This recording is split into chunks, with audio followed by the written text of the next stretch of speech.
Holy crap, guys. Welcome back to the show. We just finished watching Season 9, Episode 5, What Comes After.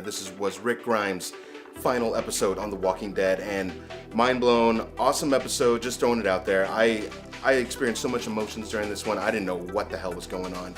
There was just so many things going through my mind about watching Rick through all these years and just watching his journey and then seeing him grow and regress and go back and go forward and so forth. And as he's on this journey in this episode, as just from the start, and just getting straight into it and showing that episode with him in the hospital bed, and he's telling himself to wake up. I got to admit, now there's gonna be spoilers and all this, so if you haven't watched the episode, do not watch this. Get out of here and then come back and then watch this reaction. You can even see some of my reaction. I was bawling like a little baby. This is ridiculous. So, anyways, he was laying in there and he's looking out the window. Remember, he saw those birds and whatever. Remember, they turned into those helicopters.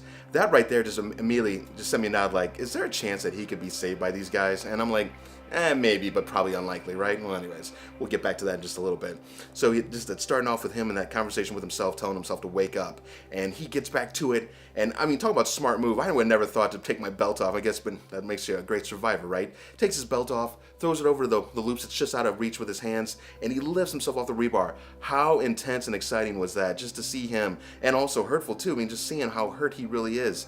And as he gets on that damn horse again, which we'll get back to him in a minute, and they start making their journey as he's trying to lead these two huge herds of walkers away. They're so close near to the hilltop settlement and also the forest encampment.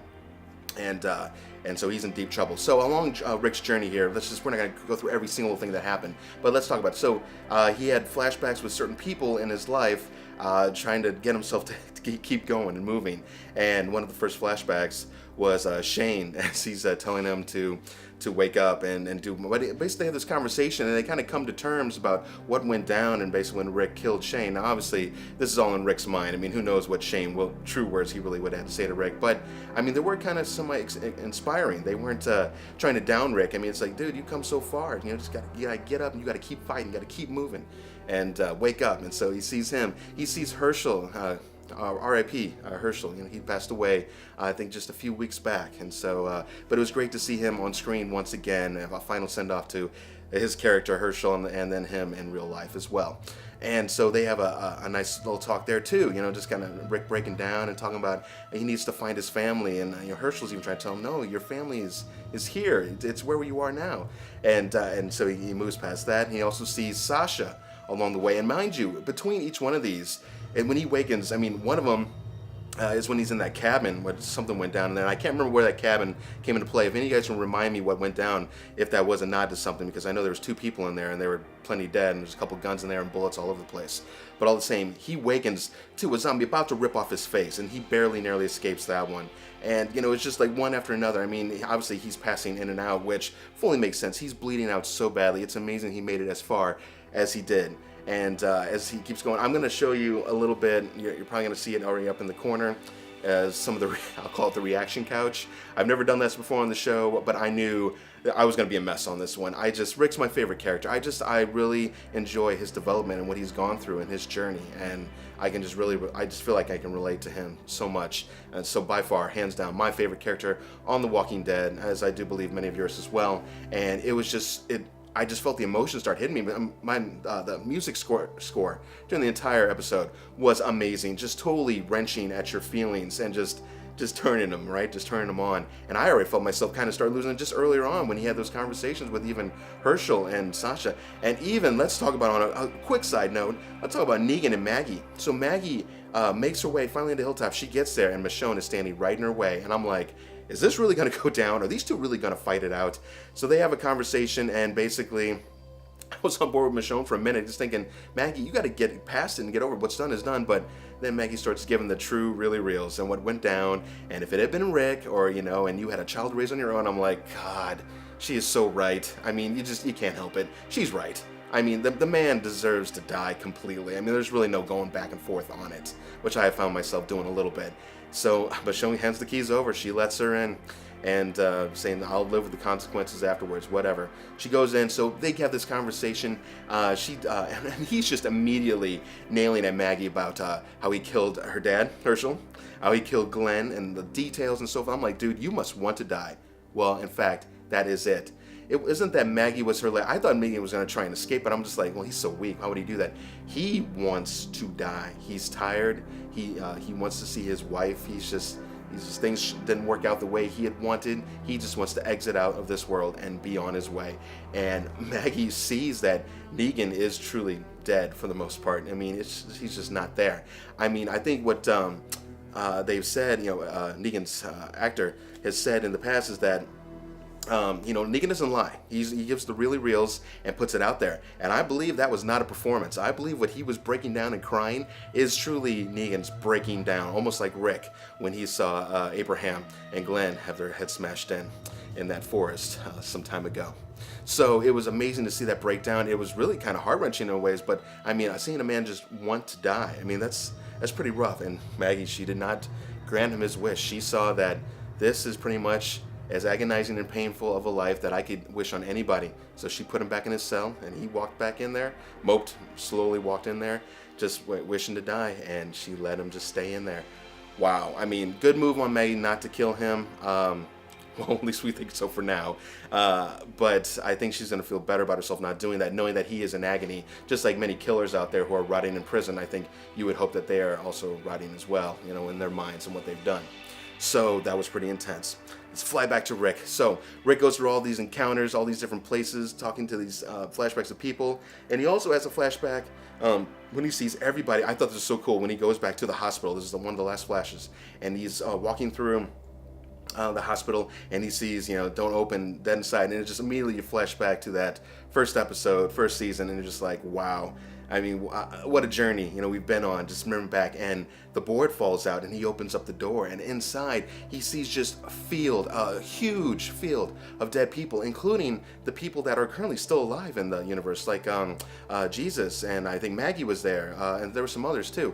But he saw them all dead, and so he has this conversation as Sasha appears alive to him, and they're talking about, it's okay if these people are gone. They did their part, just like you did. I guess trying to make Rick feel good about the things he's done and come to peace that if this is the end, then let it be the end, and let it be a strong end. And so I thought that was an interesting conversation. Felt typical from probably what Sasha would have been saying to Rick. And so he flashes back out of that, and he's heading towards the bridge. And I'm just throwing it out there. I called it. I knew the showdown would go down at that bridge. There's no way Rick was going to let that horde, or those two hordes, cross that bridge and make their way towards Hilltop and everything else. He did come across, by the way, as he went towards the bridge, he came across the forest encampment, which there's a bunch of dead bodies around there. So that shootout that went down last week, clearly some people definitely died. Didn't see Carol, didn't see anybody like that. Well, we saw her at the end, so everything's okay there. But yeah, definitely some bad things happened in that shootout. So Rick gets past there. He makes it to the bridge. He's making it across, and they're just right at his tail. And as he's going by, he looks back and he sees a bunch of containers, and it looked like military grade. And I'm just like, those are the explosives for the detonating they're doing. And I'm just like, immediately right there. And I said, if I'm showing it right now, or maybe you've already seen it, all my emotions just start hitting. I'm just like, Jesus, this is how it's going to go down. And he had this one last flashback where people, and I know I keep saying that, but there was one last flashback where all the friends came in, Michonne and Daryl and all them, they started killing, and I'm just like, that's not real. It's just a hallucination. I mean, I'm sure it tricked a few people, but when they were there, and all of a sudden, Michonne's talking to him, and then she finally says the wake up, and that says he's coming across. And as a few of the walkers made their way across the bridge, and they are just within a foot of biting Rick, and suddenly an arrow comes out of nowhere and just nails the walker dead. And I'm just like, huh? And we look over to the side, and Rick sees Daryl and all his friends, and it was just an emotional moment. It was just awesome seeing them all come in, and so they try to rush to his aid, and Rick's just like, he's calling them off. He's like, no, please don't. You can't take him on. He knows that more people are going to die, his friends, his family, and he knows what he has to do. And of course, he raises his gun, just that classic Rick Grimes style, and he fires straight into the dynamite and just blows the bridge. I lost it. I just could not hold it on. You'll see it here. I can't even hold it right here. It was just such an emotional scene for a final farewell to him. So Michonne screaming, crying. That's sad in itself. Watching Daryl break down. How many times does Daryl cry? Never. So he's doing it, and everybody else. And so But Rick stopped him. The bridge blew, Rick went flying, and all of a sudden all the fiery walkers just started flowing right into the river, and the water's just washing them down off. So I thought, wow, what a send-off. This is amazing. I hated it, but I love it all at the same time. And then, just when you thought things couldn't get any crazier, we had seen Jadis earlier talking to her helicopter peeps, just saying like, yeah, I got your A ready, and I need extraction, come and get me, you'll know where to find me. These guys already sound like they feel like this could be a double cross, which is interesting. I don't know why they would think that out of Jadis. I don't think she's ever double crossed him before. And just as this helicopter starts moving its way in, she looks over to see all these burned dead walkers flowing down the river and turn around the curve. And who in the hell does she see laying on the embankment? Holy hell, it's Rick. Rick he's not dead. He's not dead. And I almost lost my shit right there. Just seeing him alive on the embankment. It's enough. It's enough for me. If he's leaving Walking Dead, that's one thing in itself. But with the information that we know now that's coming up, Rick is going to be taking on some actual production in like an actual like AMC movie for The Walking Dead. And it's going to be his other travels, I guess, maybe with this other group, maybe the trials and tribulations that go on down there with Jadis. Maybe there's a love interest there, whoever knows. And they're going to show things maybe over across the seas, like over in Europe, what else has been going on in the world. They're just going to do a whole bunch of different ways of telling Walking Dead stories, and Rick Grimes, Andrew Lincoln will be part of some of those stories. So how amazing and awesome. Jadis gets him onto the helicopter, and the last scene, she's like, "You're going to be okay. They're going to fix you." And he's just there with a mask over his head. And she says, and by the way, she called him a B. So again, I don't fully still understand what A and B means. I thought A's were good, but what we do probably know is, so she said it's a friend and he needs help. So B's sound like a good thing, I want to say, but I'm so freaking confused on it. So whatever. If you have something on it, please make sure to mention in the comments. I hope you had fun kind of watching the reaction couch, if you will.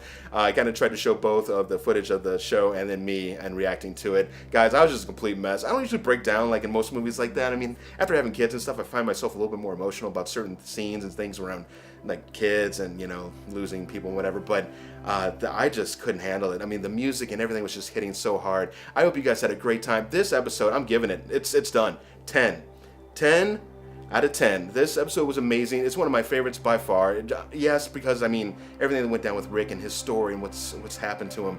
But what a send-off, and the fact that he is still alive out there doing something good. And then, whoa, watch out. We see a group of new people coming in. They're about to get surrounded by walkers. They are surrounded. They're about to basically get eaten. And suddenly some shots get put off to clear out a nice little section on the side.